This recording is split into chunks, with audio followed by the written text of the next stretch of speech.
Hey everybody, how are you doing today? Today I'm going to make for you some bruschetta, more commonly mispronounced as bruschetta, my wife's absolute favorite snack. She's out of town on business, and instead of sending her sexy selfies of myself, I know she's going to love sexy selfies of her favorite snacks even more. The way to a woman's heart is through her stomach.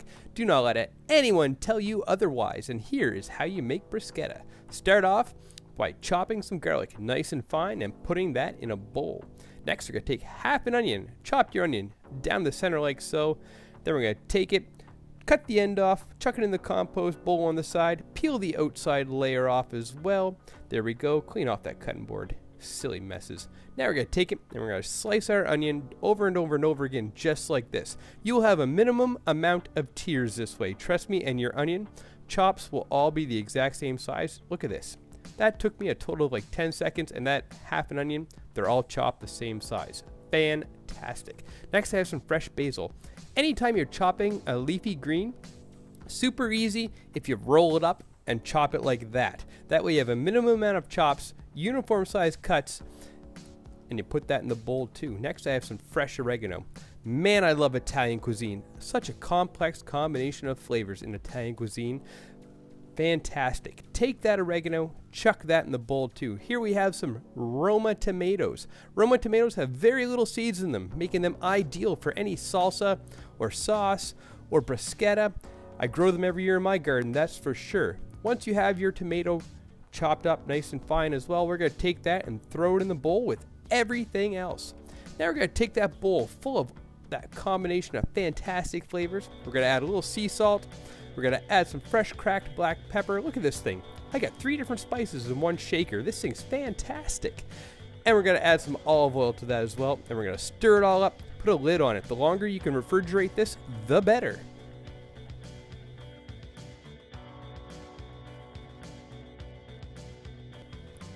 All right, next we're going to take a loaf of some nice crusty bread or a nice rustic baguette, and we're going to cut it to your desired thickness. The thinner you cut it, the crunchier your bruschetta is going to be at the end. We like ours nice and crunchy, but if you cut it a little thicker, that's okay. Gives you a little bit of softness in the middle too. There's no right or wrong way to do it. And we're going to take some olive oil, and we're going to take a brush. We're just going to brush it in. I noticed when I made the video, I totally left out that piece in the middle. Man, I'm a jerk. Anyways, take your bread and place it oiled side down on a baking sheet, just like so. Now we're going to take that mixture of tomatoes, garlic, onion, and herbs we made, and we're going to take that and spoon it evenly over the top of each slice of bread or baguette while the oven is heating to 425 degrees.